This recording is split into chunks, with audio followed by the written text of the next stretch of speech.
Okay. Who would like to open us in prayer? I will, since I was the latecomer.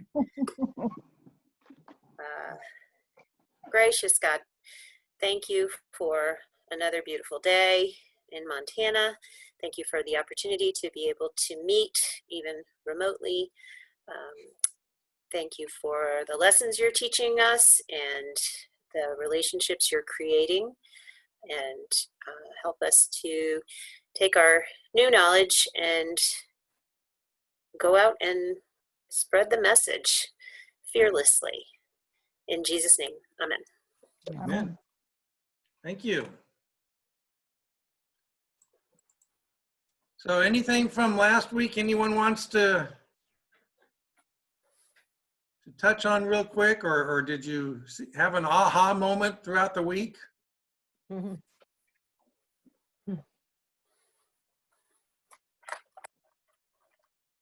I didn't get to, remember I had to leave early for a dentist appointment, so I don't know if there was any earth-shattering discoveries before I left. But was there a homework assignment? No, not really. Okay. Just read chapter 2. Book Okay. 2, chapter 2. So as we get ready to look at chapter 2 and Jonah's prayer of thanksgiving, a couple opening questions here. How low do you have to get before you cry out to God?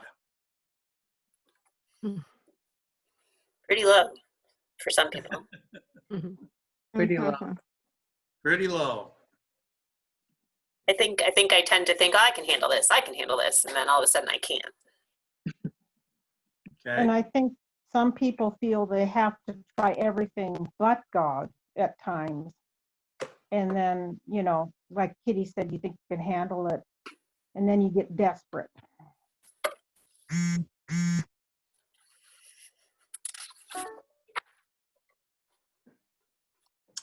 So given where chapter 1 ended, with Jonah being thrown overboard and swallowed up in the fish, how would you expect chapter 2 to open?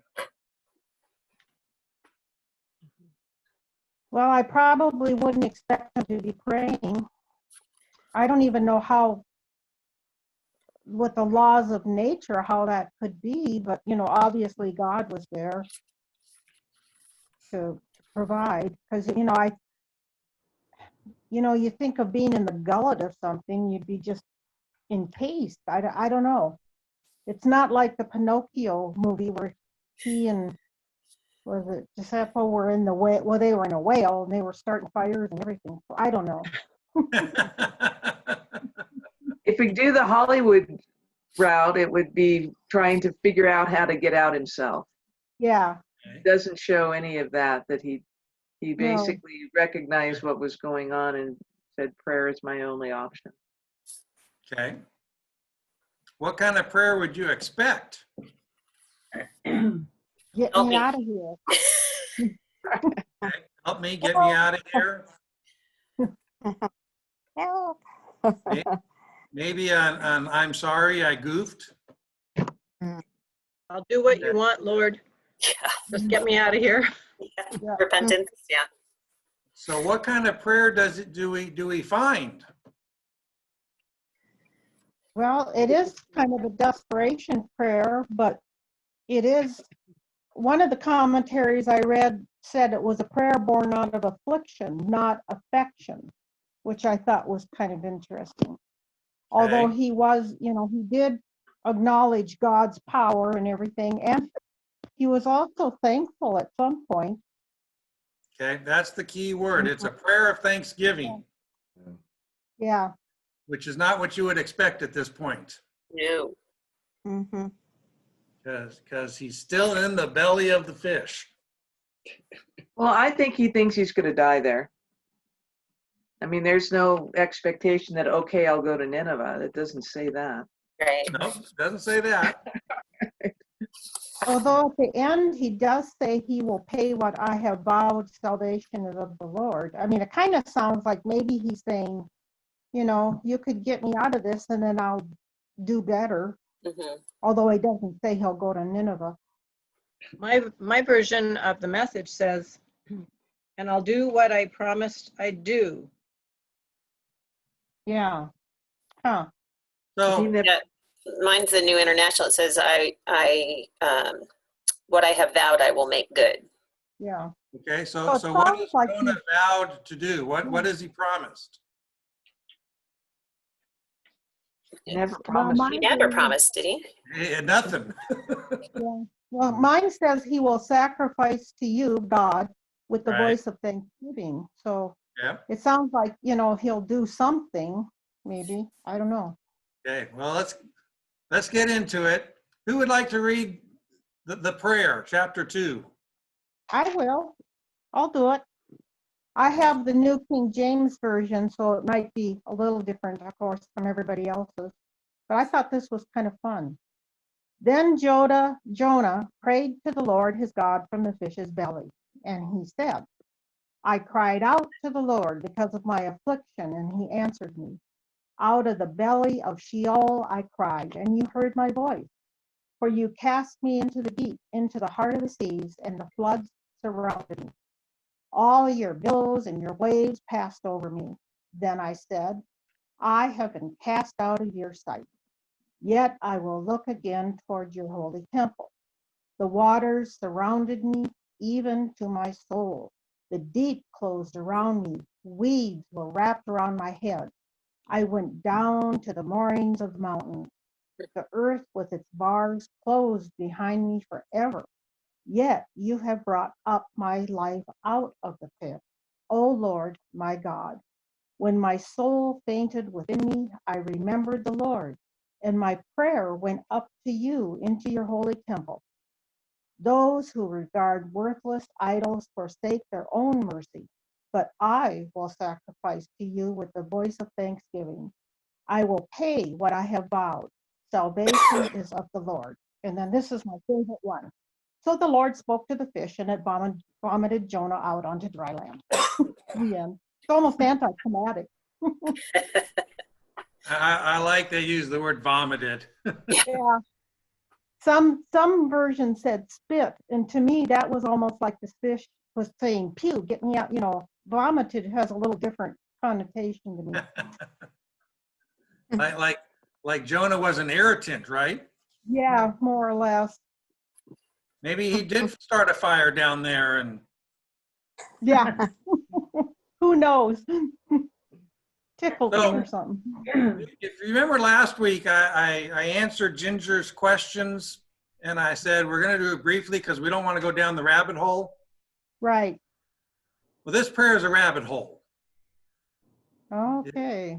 It really, if you take it out, the story flows naturally. Hmm. But if you go from the end of chapter 1 into chapter 3, it's a continuous story.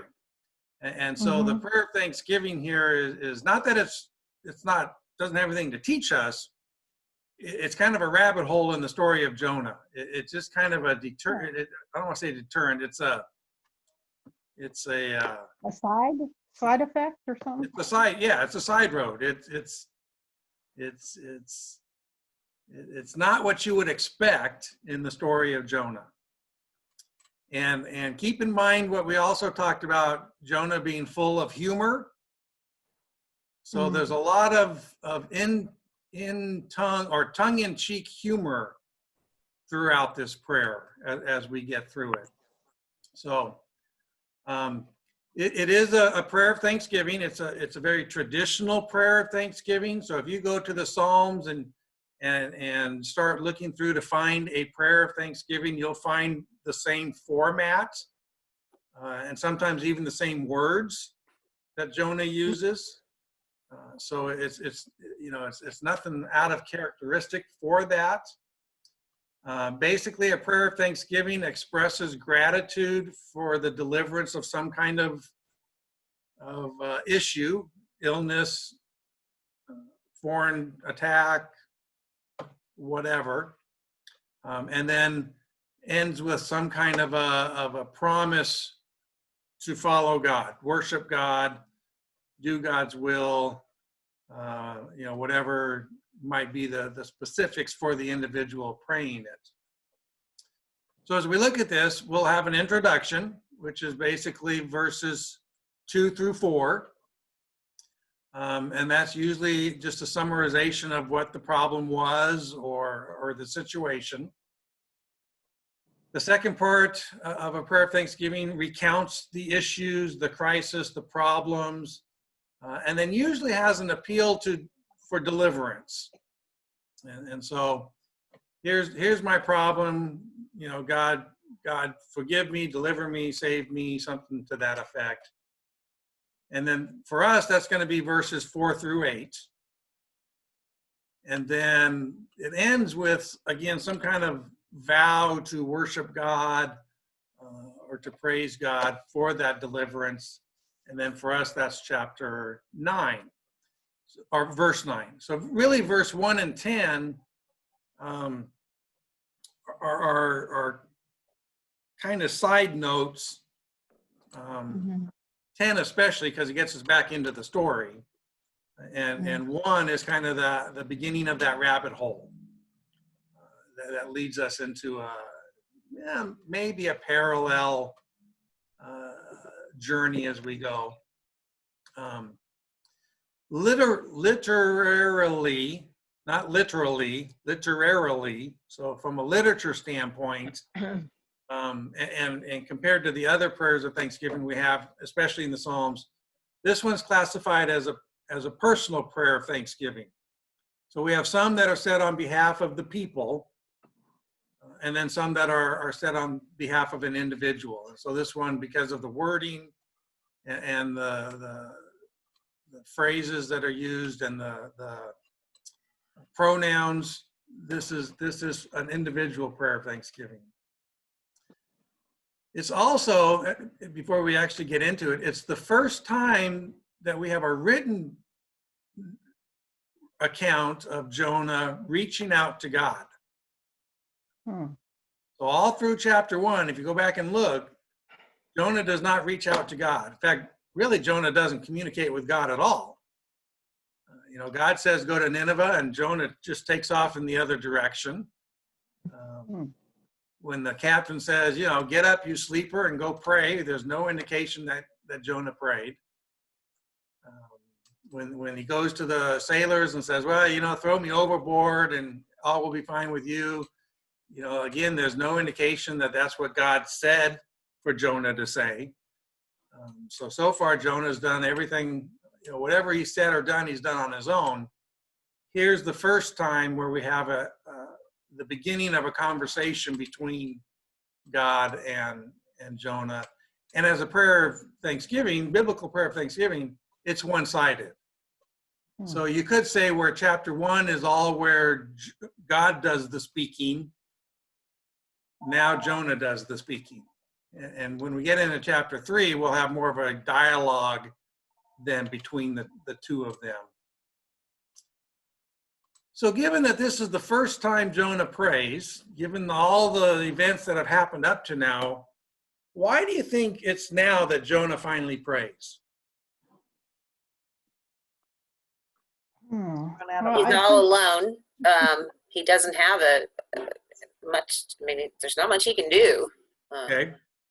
He's pretty desperate, yeah. Okay. He's out of options. Out of He's what? options. Oh, yeah. And maybe his spiritual training or whatever you want to call it sort of kicked in, and he's, because obviously he knew the scriptures and things because he, related to the Psalms. So maybe, out of kind of a reflex, it just kicked in, and this is, well, I was told as a child this is what I should do, so I'm going to do it. I don't know, just speculation. So you think he had vows that he made at some point for some other purpose and he's recalling that? Or do you think Maybe. he's making it up? Yeah, making it up as he goes along. I don't know. Well, there's a lot of, in my Bible, their version anyway, they have a lot of references to Psalms that he lifted things from the Psalms. So I don't know. I wonder. I was That's going to ask if, as a part of his upbringing, would he have made vows at some point? You know, we have our baptismal covenant or confirmation, or would there have been some kind of vows he made as a youngster, as a young man, to obey the Lord? Well, yes and no. And he is a prophet, so he's going to be aware of and familiar with conversation with God and scripture, especially Psalms and of course the Pentateuch, the first 5 books of the Bible. Usually, though, in a prayer of thanksgiving like this, the vows are something that are made then. And we're going to talk about remembering things in the past, but it's usually at that point in a prayer of thanksgiving, it's remembering what God has done in the past, not what the individual has done in reply to that. So most likely it's more of a new vow that he's saying he's going to do. I can't get over the vision of his seaweed wrapped around his head. Yeah, that I just- bothered me. Well, I think it's humorous. It's like a Disney movie. And then suddenly the seaweed's on a crown on his head or something. I mean, and later in 4, when God puts the vine around his head, it's almost like he's saying, oh, let's do this again. I mean, I feel like this is an insincere prayer. I feel like I'm going to, oh, I know what I'm supposed to say. It's something from Psalms rather than I think it's insincere. That's what I think. Of course, I may be biased against Jonah here, but. Well, there is one commentator who says that the prayer is much more focused on the prayer than the prayee. And so again, if in that aspect, it's much more about Jonah than it is about God. At that point. That was my first reaction to it, was sort of look at, all these things have happened to me. This all happened to me. And almost like, what are you thinking, God? Well, and take that one step farther. It's not so much just these things happen to me, but in many of the verses, who is responsible for those things that happen to him? God is. You did this, your waves, your sea, it's all the things. He's blaming God for all these things, yet in reality, he's there because of him. And when do we not do that? Oh, yeah. We do our things through life, and then all of a sudden it's, well, wait a minute, God, why are you doing this to me? But we have a tendency you hurled me into the deep, God. Well, he jumped. Well, he was thrown. Yep. But he does say in verse 2, he does say, I cried out to the Lord because of my affliction, and he answered me. So he's giving him some credit, I guess. Well, yeah, and again, there's 2 things going on there. And especially verse 2, where you're going to have 3 words that talk about Jonah initiating from Jonah. So at least in the New Revised Standard Version, you have call, cry, and voice. Okay. And then you have God answered, and then the Lord heard me. That doesn't necessarily change the fact of who he's blaming for the situation he's in. Yeah. But he does acknowledge God as being the power, I guess, behind whatever is happening to him. Not so much just the power, but also the,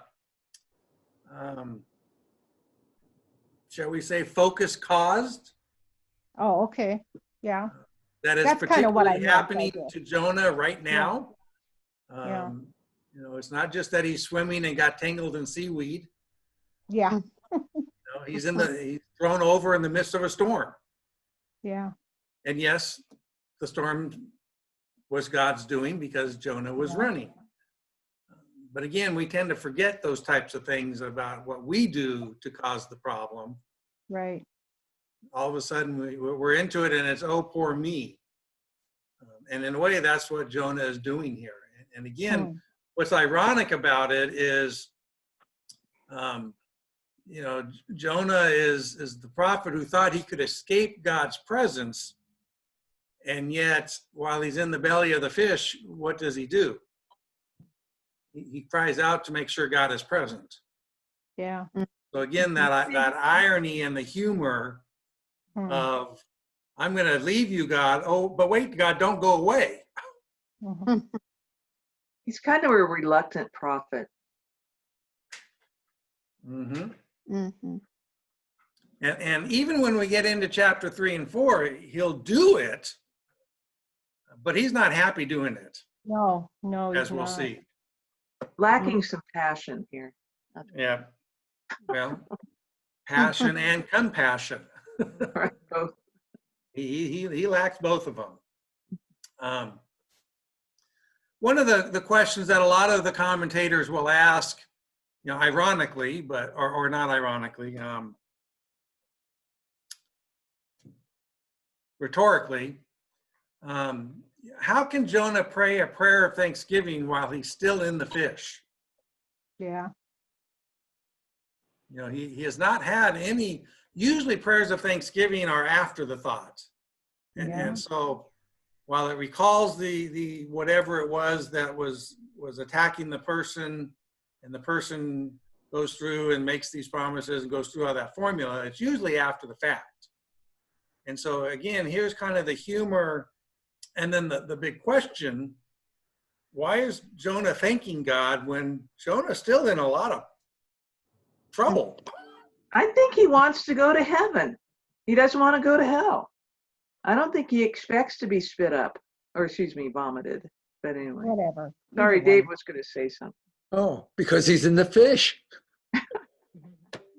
The other alternative is you'd be in the deep blue, dead. Well, and from the Hebrew thought, it wasn't so much heaven and hell as it was being in God's presence in Sheol or the pit. I mean, they kind of just saw it all as one thing.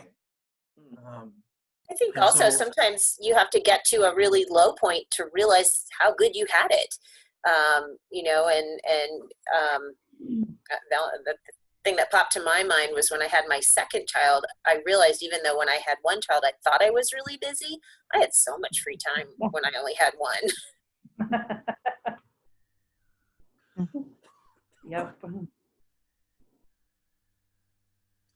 Well, even now with this virus and things, we look back in the times of getting together without any restrictions or any worries, and we just took it all for granted. And now if that ever happens again, I mean, we'll just appreciate it so much more. Yep. The other overall thing, again, before we start looking into more detail, Jonah doesn't say anything about recognizing his sin or having words of what we might say words of confession. Right. And that's an interesting aspect throughout all of this. You know, he's there because of his own doing, and now he wants God to save him, but he's still not taking responsibility for his part of what's led him to be where he is. And theologically, that's where a lot of scholars have problems with this prayer, is because it's like we're missing something. So again, usually a prayer of thanksgiving comes after deliverance. And yet here's Jonah still in the midst of all the trouble, thanking God for the deliverance that he's assuming is going to happen. And again, the interesting thing about why he assumes it's going to happen is because he's a Jew and he's part of the chosen people. That's the only reason. Is that an entitlement kind of prayer then? I'm entitled to your salvation. Yep. And that's all part of what the book of Jonah is trying to get across to folks, is that that nationalistic entitlement. we're the chosen people, and so we get all the good stuff, and all the rest of you get all the bad stuff. So Gentiles are supposed to go down into the pit, into Sheol, not Jews, Hmm. so to speak. know, And so, yeah, verse- very much entitlement and nationalistic. Verse 8 in my version, I don't know if compared to other versions, it says those who regarded worthless idols, which I would assume is the non-Jews, forsake their own mercy. And mercy is capitalized, which usually refers to God. I didn't quite understand that. Is Mine it says grace in the NIV. grace? Okay. Is it capitalized? No, No. Okay. I'm looking at the Good News Bible, and it says, those who worship worthless idols have abandoned their loyalty to you. Okay. That's different, kind of different connotations there, I guess. I don't know. Hmm.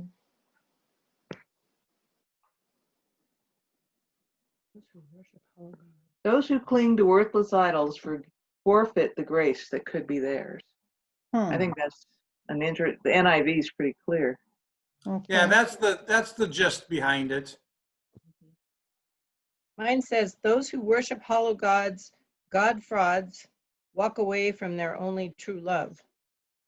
I like God frauds. Good old Which Eugene.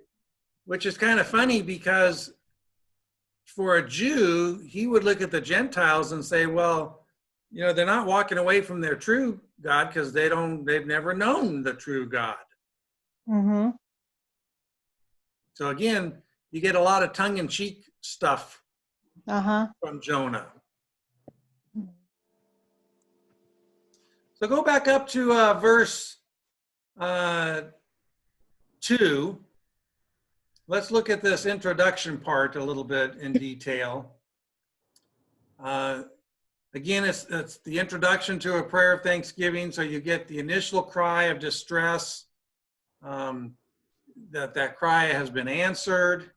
He survived. He thought he was going to drown, and now he's in the belly of the fish. So in a way, he has survived.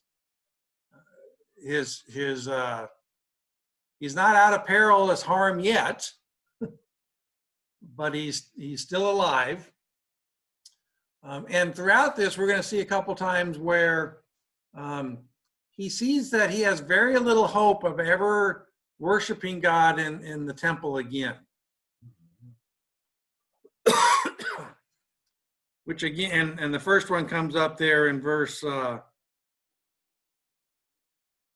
where is it? 4. How shall I look at the temple again?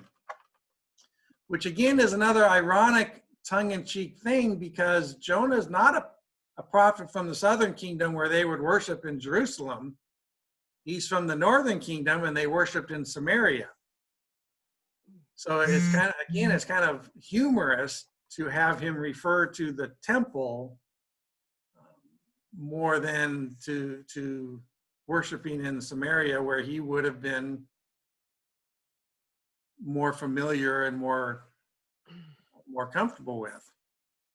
Hence, then when Jesus meets the Samaritan woman and she says, well, you worship in Jerusalem and we worship, here in Samaria, which one's the true one? It basically is what she's asking Jesus. And so that's where it goes all the way back to that divided kingdom where, for Jonah, the true worship would have been in Samaria, not Jerusalem, in the temple there. In verse 2, Sheol, again, it's metaphorically used to describe either deep distress or severe affliction. And so it kind of represents the lowest of the low that you can go. How can anything else be piled upon me with the burden I'm carrying and those types of things? It was what we would say it's the land of the dead. For the Jews, it was darkness as opposed to light. death as opposed to life. And then in verse 6, when he refers to the pit, they're kind of synonymous with each other. And so you'll see pit and Sheol referenced together a lot for emphasis when you look through, especially through the Psalms. And then in verse 3 again, notice the yous. So you cast me into the deep, your waves, your billows. Again, he's shifting everything onto God's shoulders. Poor me. I was just trying to live my life, and poor me. Now I have to live in the belly of this fish.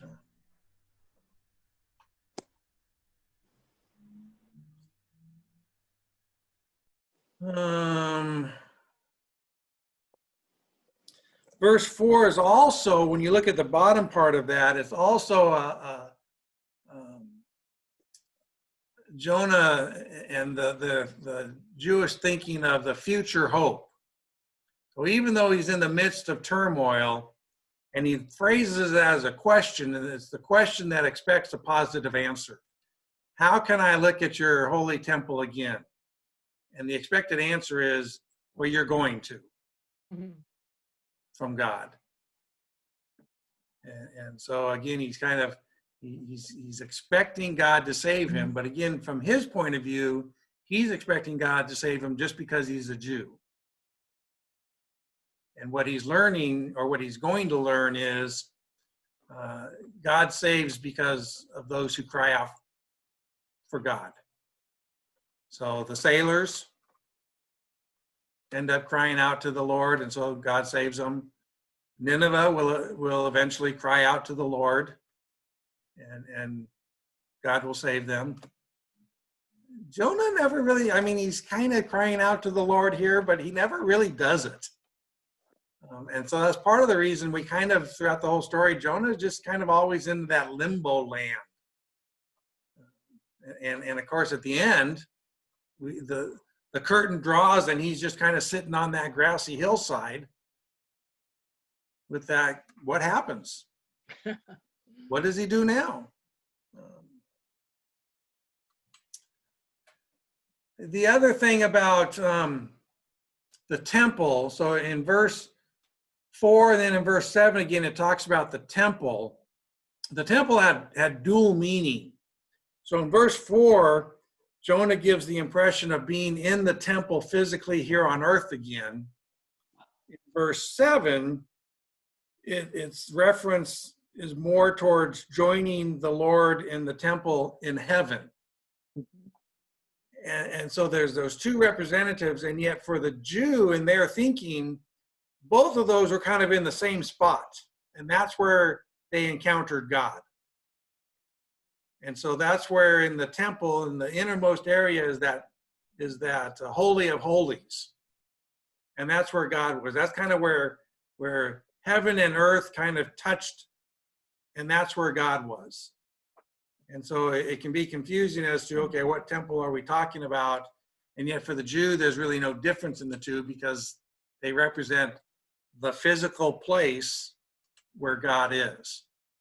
Hence, Jonah, in his running away, thinks he can get away from the presence of the Lord. Even though if you go back into chapter 1, what does he say to the sailors? Well, I worship the God who made all of this stuff. And so is present in all of this stuff. So moving on to the second part, the recounting of the crisis and the appeal for deliverance. Hebrew poetry is very reliant on parallelism. And so you'll see a lot of things repeated in a poem or prayer of thanksgiving or throughout the Psalms, that they're repeated, but a little bit different. And so in a way you get the beginning part of this is kind of a general, this is the problem I'm having, God. And then you're going to get a little bit more details of what some of those things are.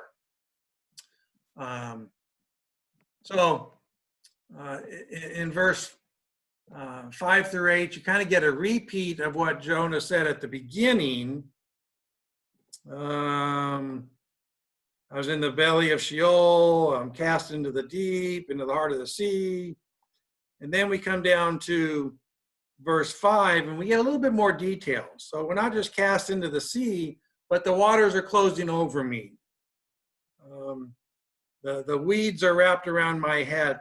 The roots of the mountains are kind of grabbing onto. It's kind of like, the image is kind of like the earth is pulling Jonah down through the sea.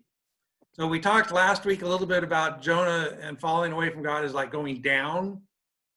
And we kind of think, okay, he's in the water, he's gone as low as he can. Well, the image here is still, he's going down even farther in the water. The image is he's going to the sea floor, eventually. What's interesting is that word for weeds, or maybe you have reeds in verse 5, same Hebrew word used for the reeds of the Nile, to where Moses is put into the basket and set into the reeds of the Nile, and then the Pharaoh's daughter is in the reeds and finds it. Same word. So it's kind of interesting to see here in Jonah, it's reeds that are under the water pulling him down. For Moses, it's reeds that are on top of the water concealing. So the word seaweed isn't necessarily the word. Someone's calling it like as a stretch. Yeah. I don't know. I guess I've never seen seaweed growing, just kind of floating around.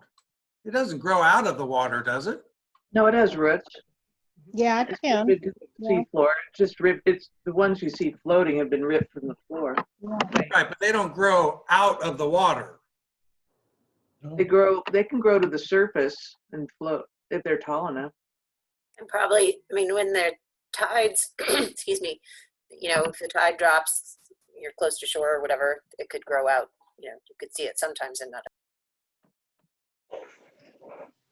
There's probably all different kinds of species too that, some do this and some do that and whatever.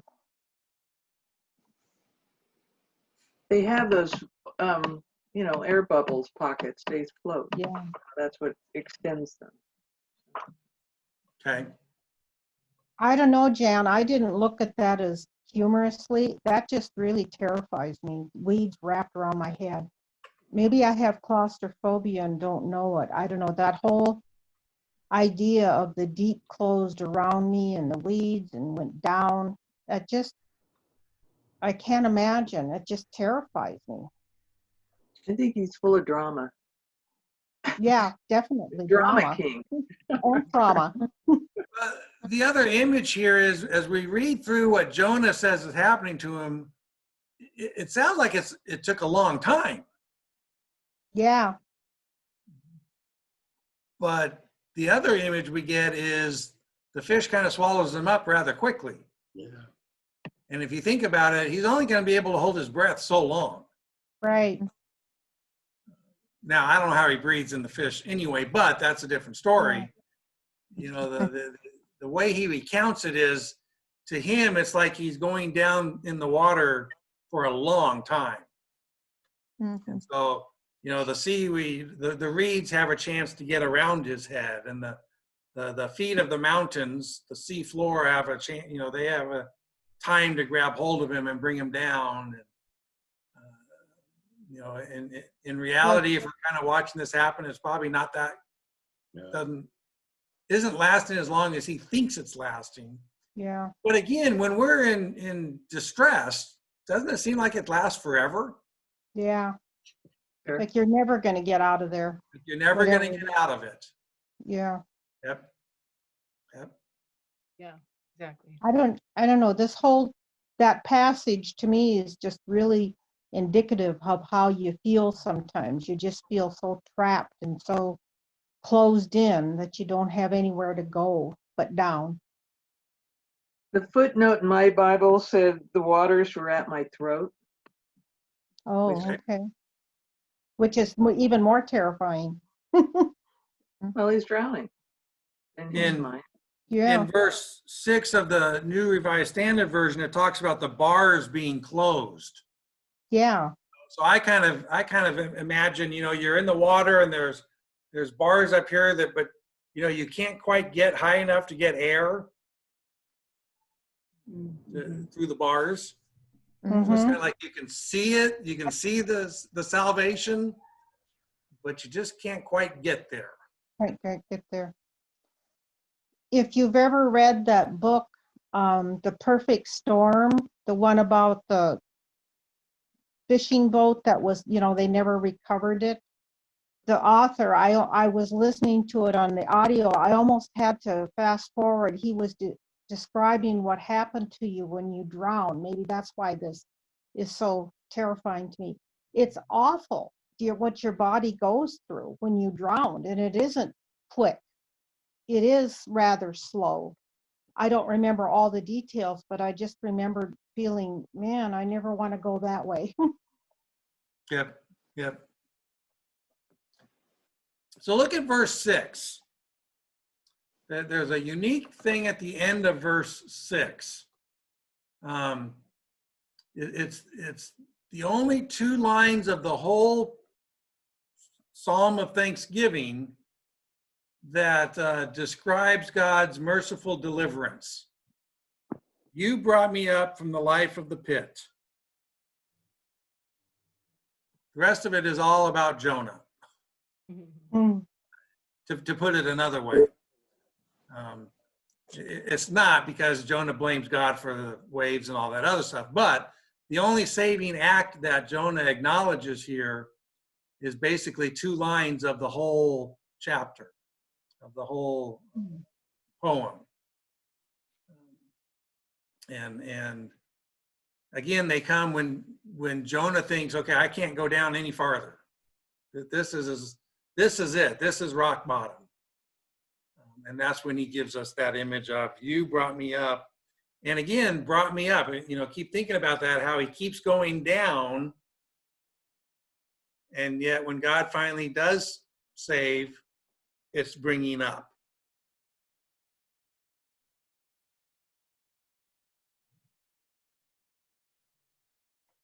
So it's really a deliverance Mm-hmm. rather than a prayer of confession. It's basically thank you for the deliverance. And you might even say it's not so, you can almost argue it's not so much thanks for the deliverance as it is an acknowledgement of the deliverance. Yeah. Mm. Okay, yeah, God, you saved me, but that's where it ends. That thank you for saving me. Again, you kind of expect it to be the next thing, Mm. but it just doesn't seem to come out of Jonah's mouth. Yeah. And Yeah, again, it 'cause comes back to that whole thought that he doesn't have to thank God for that because it's expected. yeah. It Yeah, just, and he goes right back to his own problems after he says that, like you said. yep. And again, one of the themes of Jonah as the book is, just because you're a part of the quote chosen people, whether that be the Jews or the church, doesn't necessarily mean you are. Even as Jesus said, those who call me Lord, Lord, Mhm. don't necessarily mean that they're part of the chosen people. It's not so much what you say, but also what you do. I never knew you. I never knew you. Yeah. Yep.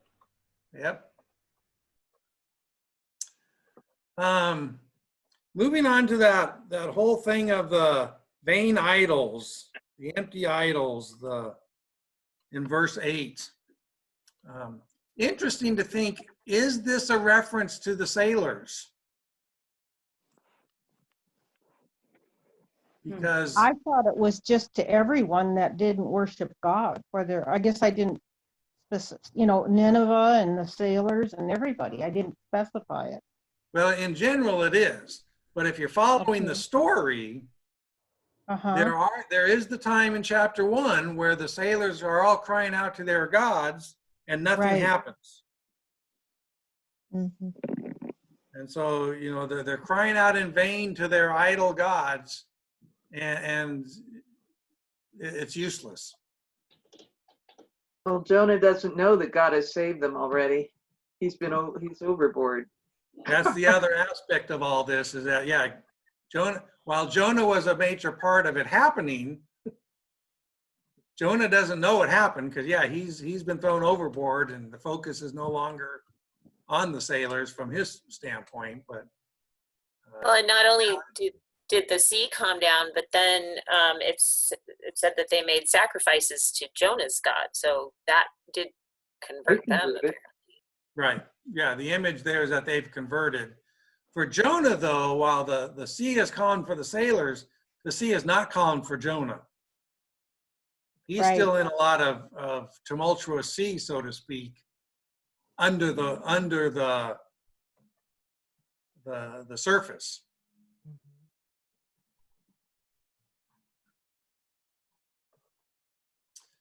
Another thing that again is just kind of that tongue-in-cheek type thing. Jonah sees himself as a faithful worshiper. Those who worship vain idols forsake their true loyalty. It's kind of like one of those, but I'm not them. Hmm. But again, what are we seeing in what he's doing? Not He's what not he's saying. obeying. Yeah. So again, we call it humor. It's not necessarily humor you laugh at, but the humor between what Jonah sees as reality and what is reality. Mm.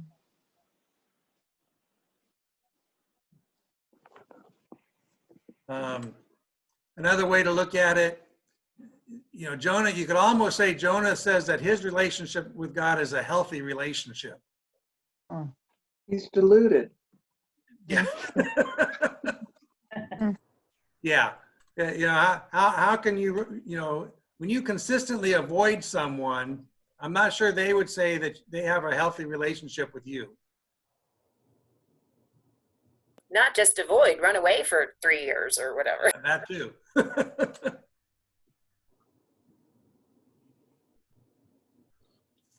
And then as we get to verse 9, the closing of the prayer of thanksgiving comes into again, the standard pattern for a prayer of thanksgiving is, okay, here's what my problems were. You've delivered me. I'm now going to worship, praise you, give vows, sacrifice, something along those lines.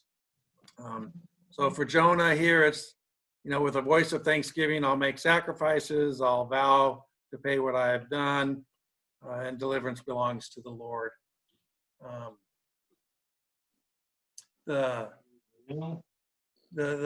compare the sacrifices and vows that Jonah's making here with the ones that the sailors made back in verse 16.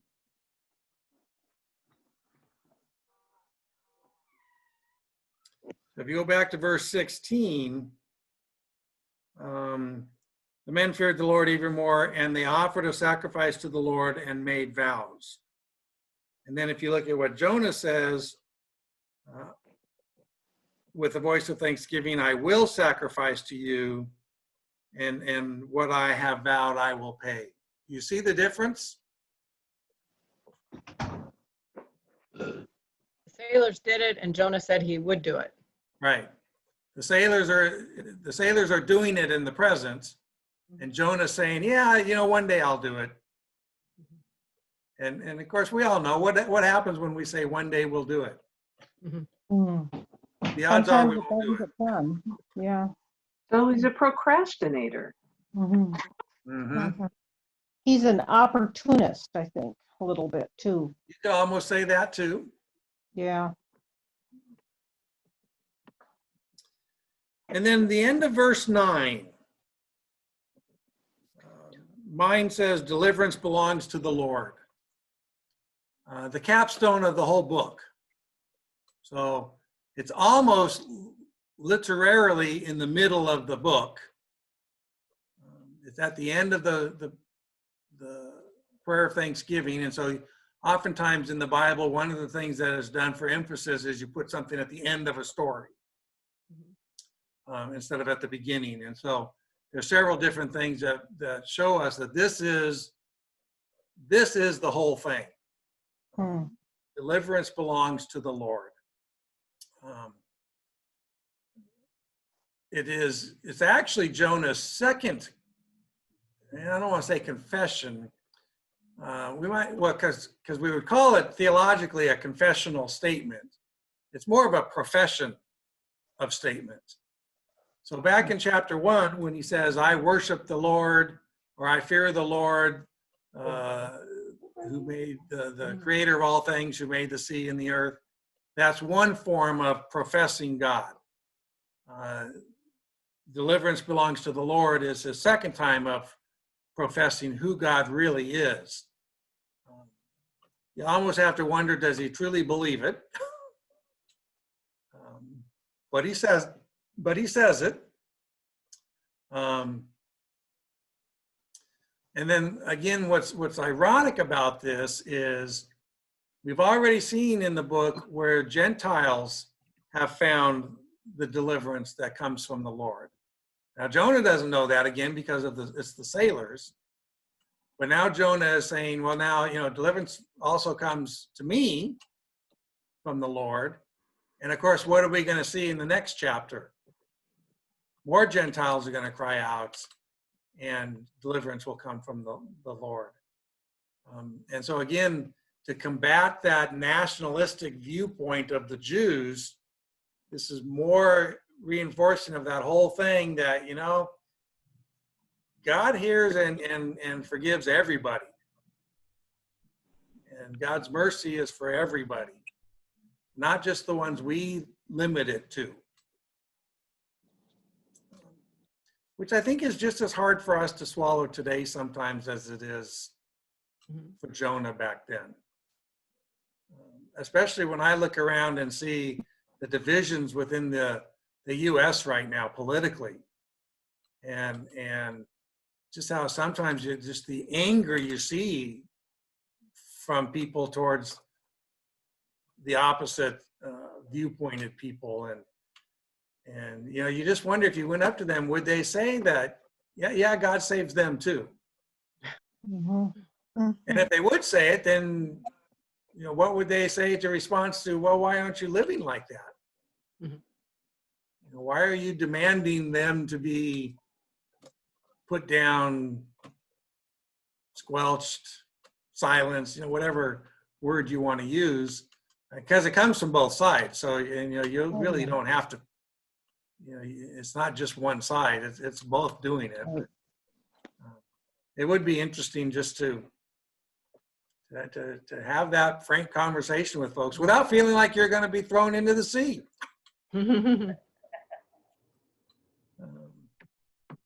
So again, throughout all of this humoristic imagery that we're given through Jonah, the underlining message is, God's not confined to Israel, and anyone who truly repents, God hears and welcomes. Which again is not something Jonah would want to hear. Right. As we learn later. Then again, going through the verses, verse 10 brings us out of the rabbit hole back to the original story. It's almost anticlimactic in a way,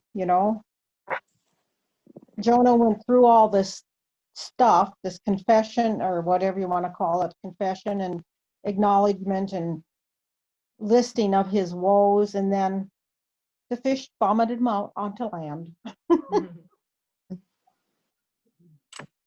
which is another cliffhanger as we take a pause for the next episode. What's he going to do? Mm. One of the things I keep thinking of, where is he? Yeah. Because it might take a long time to get to Nineveh. Yeah. Mhm. If one of the theories is that the fish spits him up somewhere on the northern coast of Africa. Wow. Well, he's got quite a journey to get to Nineveh then. Right. It's not like if the fish spit him up somewhere along the eastern coast of the Mediterranean, where it would not be quite as long, but Well, he has a long time to nurse his resentments, So. so that is true. Well, the vomit does make me think about, why use that word? Rather, it really does connotate, you are vomit. You're an irritant. Well, Mhm. it's not like, for those of you who don't know, I'm in Liza's office today because I have some Oh, yeah. reconciling to do. But anyway, so I picked up this Good News Bible that was in here, and there are all these sketches of highlights of the life of Jonah. There's no picture of the fish. Huh. It just shows him being spit at. Mhm. The water calms down, and then he's back spit up on the shore. There's no fish, so I just thought that was interesting. Yeah, it is. Especially since that's a version aimed more towards children or young readers. Mhm. did Why we do get we the have- whale from Pinocchio? Is that where the whale came from?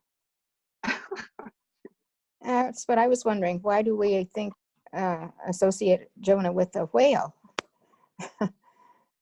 I think it comes down to at some point someone had to say, well, what's a big enough animal in the ocean to swallow somebody? Mm.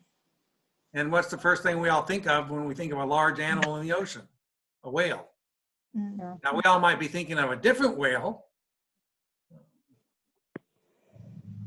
Well, But- back in the day when this was written, they might not have not known the difference between whales and fish. As opposed to, they just call a whale a fish. So it acts like a Whales in the fish. Mediterranean Sea? Are there Yeah. really whales? Well, that's kind of the other humoristic thing is, yeah, you don't hear of whales in the Mediterranean Sea very often. I guess it could happen. Mhm. Well, it's too There's warm. small whales. Yeah. There's smaller whales. Well, I had to Google, man survives inside fish or something because my grandson, oldest grandson, as soon as we get in the car, wants to hear stories. So I'm running out of stories. So I started telling the story of Jonah, and then the swallowed by the fish came up, and I said to my husband, Pastor Richie says this actually happened. And my husband didn't believe it. So I Googled it, and there are lots of stories out there about fishermen And some of- supposedly surviving in fish. Some of Mm. them have been disproved. Not all of them are true. You don't believe everything on the internet, but Wait, they I'm said it sure on some- Google. yeah, I know. Well, try Snopes, Snopes.com, whatever. Anyway, it's really not probably important to me, It was a large creature of the sea that swallowed Jonah, Mhm. and he survived because Well, God did it. God did it. Again, we often make the fish the main character of the story. Yeah, The fish is only mentioned in 3 verses. It's a small tool compared to some of the other items that are mentioned, like the sea. It's Mhm. a bit part, that's right. It's a bit part. Yep. Yeah. But we do Important, tend but to a want to bit. focus in on it. yeah. I mean, it's kind of an interesting aside, but it's certainly not. I always think, does it affect my salvation? No, so it's really not important. Mhm. I like the word deliverance used rather than the word salvation that's in NIV here. Oh, do ya? How come? Because I think that's what it was. It was a deliverance because there's more to Oh. the story. Salvation always seems to me to be a kind of a final salvation in God's kingdom. And I think this was a deliverance for another, you have another step in the journey. Mhm. Hmm. So I prefer the word There's deliverance. another 2 steps. Yeah, several steps. Yep. Huh. So a couple questions to think of as we kind of come to the end here. What has God taught you through your disobedience through the years? Crime doesn't pay, so to speak. What crimes have you committed, Marla? No, crimes against God. That kind of, when I say it sort of facetiously, there's always consequences. And some of them I might not realize until later, but, some I've realized right away. Obedience is the way to go if you can. Okay. God keeps putting me back here in Eastern Idaho. And I really do not, there's just a lot of discomfort for me being around the Mormon church and being in this place. These aren't the majority. I'm a huge minority here, not just religiously, but in a lot of other ways. And yet I keep finding myself back. It's your Nineveh. It is. And honestly, and here we are studying Jonah just at this time. It's very fascinating. There's several places, including Great Falls, where I'm far more comfortable. And yet I find myself back where people don't care for me. Huh. So maybe the question isn't, or the statement isn't, it's your Nineveh. What if it's your fish? Where am I going to get spit out at, do you think? Well, we hope it's Great Falls. Well, Yeah, we do. So one other question, because now as we've kind of come to the pinnacle of the book with the deliverances from the Lord or belongs to the Lord, that kind of now has to become the question we look at everything through. So far, where have we seen the Lord's deliverance? To In the the men on book the boat? or in our own life? The men on the boat. obviously, Jonah. Okay, Jonah. He delivered the fish because he got Jonah out of there. Got Okay. rid of an irritant. The sailors? Right. The captain himself, too, don't you think a bit? Okay. And we know Nineveh is delivered, but we haven't gotten there yet.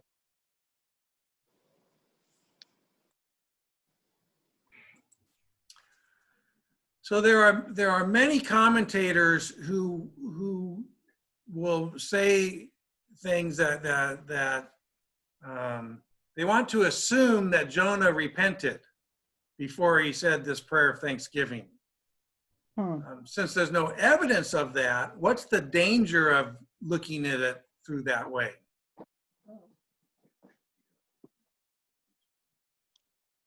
Well, I remember reading something in one of the commentaries, and I don't remember quite, but it was the idea that Jesus referred to Jonah in some place, but I'm really fuzzy on this.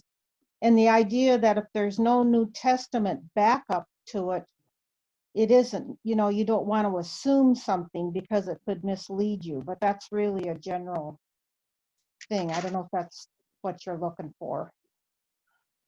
Well, we'll overlook the rest of the chapter.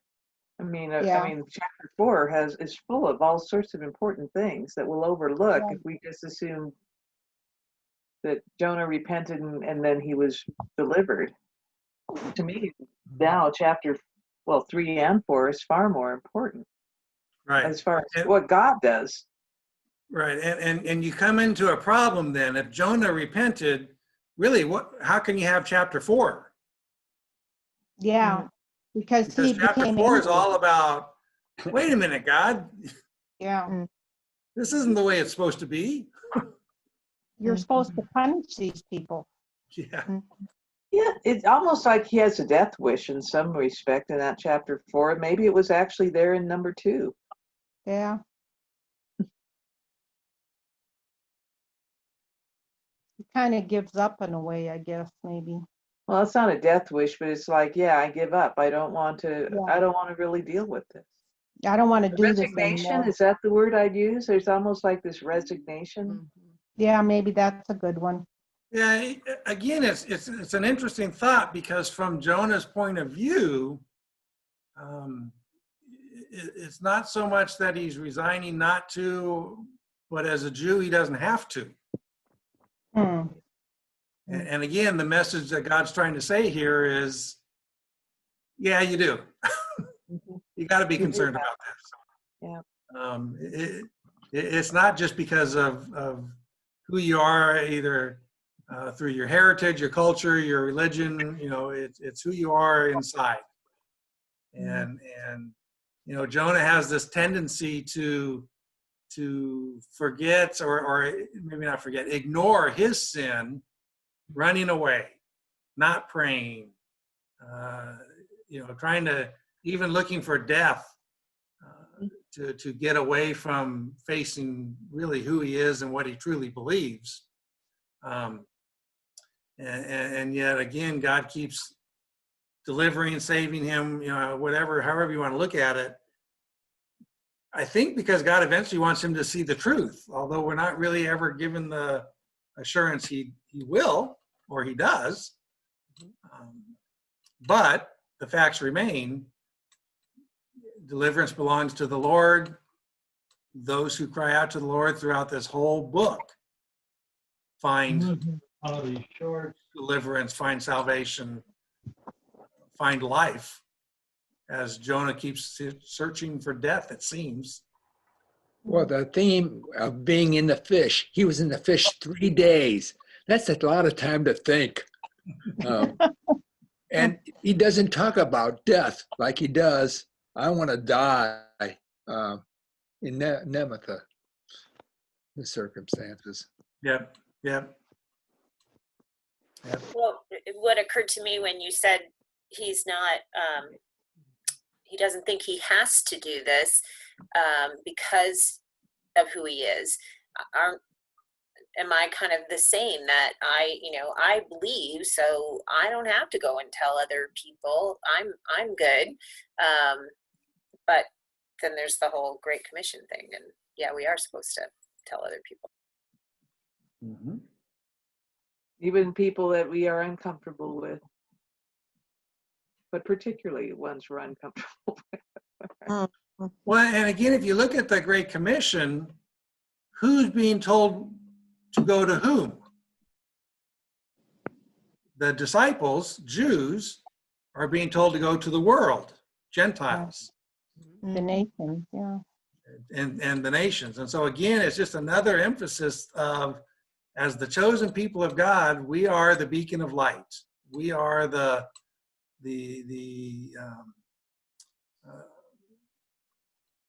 we are to show the way. But we get that confused many times with, like Jonah. We want to judge first and say, they're not worthy. Instead of, I'm not worthy. Which is what you get from most of the other prophets. Again, remember, Jonah's not the normal prophet. Right. Most of the other prophets will say, I'm not worthy to do this. Where Jonah's whole message is, they're not worthy to hear this. Which again, how can we learn that in the church? The other thing that's hard, and especially because Jesus himself refers to Jonah as the sign, and again, there's many different theories as to what that sign is. It's hard to take an Old Testament book and not just jump to how it ties to Jesus, and miss what the Old Testament book meant for the people of God then.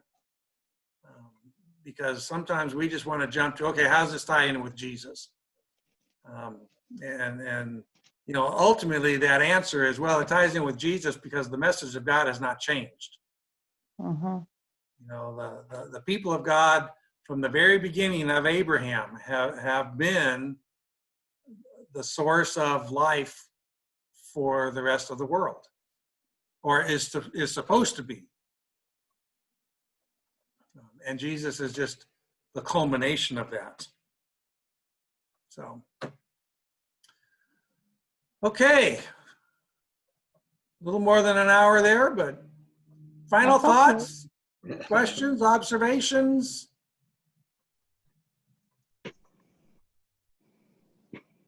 I guess my challenge to you through the coming week is, of course, obviously now always be looking at Jonah through those lenses of deliverance belongs to the Lord. Mhm. But maybe also be thinking, okay, when do I tend to jump to Thanksgiving and forget the aspect of needing to confess? Mhm. And what's the difference between confessing and Thanksgiving, or just Thanksgiving, Hmm. and how you end up living your life then? Hmm. And then chapter 3. You ready to hear Jonah's second call to go to Nineveh? Mhm.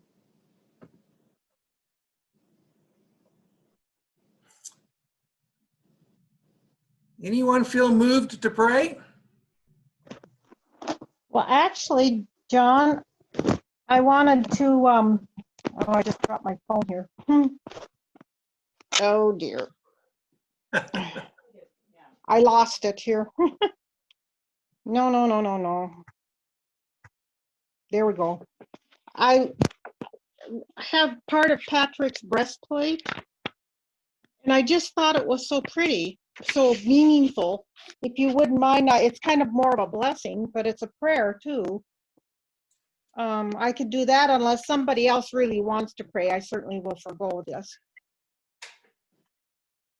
I say go for it. Okay, I'm going to start. Christ, as a light, illumine and guide me. Christ, as a shield, overshadow me. Christ under me, Christ over me, Christ beside me, on my left and my right. This day be within and without me, lowly and meek, yet all-powerful. Be in the heart of each to whom I speak, in the mouth of each who speaks unto me. This day be within and without me, lowly and meek, yet all-powerful. Christ as a light, Christ as a shield, Christ beside me, on my left and my right. Amen. Amen. Thank you. Okay. Thank you, folks. Thank you. Hey, John. Thanks. Thank you, John. I always want to say see you later, but you all see me before I see you. That's okay. We'll see each other sometime. There we go. That's right. See you Can Sunday. I have the square footage for you? Do you want me to put it into an email, or you want me to just tell That it to would you? be fine. Just send me an email and any information you can share. Okay, will do. All right. Bye. Thanks, everybody. And I'll wait for your Have a good call, rest of the Paula. week. Okay, Jan. Thank you. Bye-bye. Bye-bye. Bye. Bye now.